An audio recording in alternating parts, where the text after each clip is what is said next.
सन 2023 खरीप हंगामातील दुष्काळग्रस्त तालुक्यांची यादी जाहीर झाली आहे। चला व्हिडिओ सुरू करूया।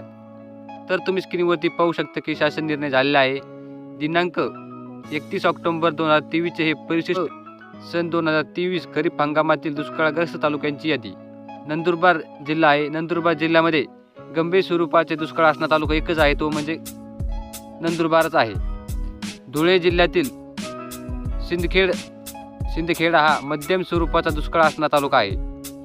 जळगावमधील 40 गाव हे गंभीर स्वरूपाचा दुष्काळ असणारे तालुका आहे।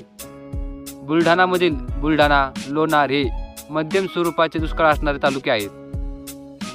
तर जालनामध्ये गंभीर स्वरूपाचे दुष्काळ असणारे तालुके भोकरदन, जालना, बदनापूर, आंबड, मंठा हे आहेत। तर छत्रपती संभाजीनगर, सोयगाव हे दोन्ही तालुके गंभीर दुष्काळामध्ये बसलेले आहेत। नाशिक जिल्ह्यामध्ये गाव, सिन्नर, येवला हे सर्व गंभीर दुष्काळग्रस्त तालुके आहेत। पुण्यामध्ये पाहूया आपण पुरंदर, सासवड आणि बारामती हे दोन जिल्हे गंभीर स्वरूपात आहेत व शिरूर, घोडनदी, दौंड आणि इंदापूर हे 3 तालुके मध्यम स्वरूपाचे दुष्काळग्रस्त आहेत।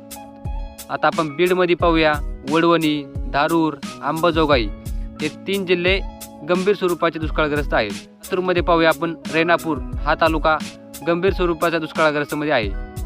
धाराशिवमध्ये पाहूया आपण वाशी, धाराशिव, लोहारा हे 3 तालुके गंभीर स्वरूपाच्या दुष्काळग्रस्तमध्ये आहेत। सोलापूरमध्ये पाहूया आपण बार्शी, माळशिरस आणि सांगोला हे 3 तालुके गंभीर स्वरूपामध्ये आहेत। करमाळा आणि माढा हे 2 तालुके मध्यम स्वरूपामध्ये आहेत।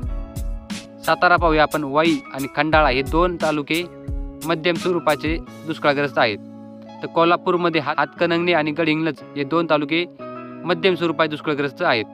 तर सांगलीमध्ये पाहूया आपण शिराळा, कडेगाव, खानापूर, विटा आणि मिरज हे तालुके मध्यम स्वरूपाचे दुष्काळग्रस्त। एकूण 15 जिल्हे आहेत। गंभीर दुष्काळाचे तालुके 24 आहेत व मध्यम दुष्काळाचे तालुके 16 आहेत।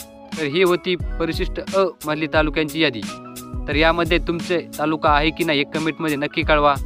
असेच माहितीपूर्ण व्हिडिओ पाहण्यासाठी व तसेच शेती संदर्भात नवनवीन घडामोडी जाणून घेण्यासाठी आपलं चॅनल लगेच सबस्क्राईब करून ठेवा। तर चला भेटूया पुढच्या व्हिडिओमध्ये।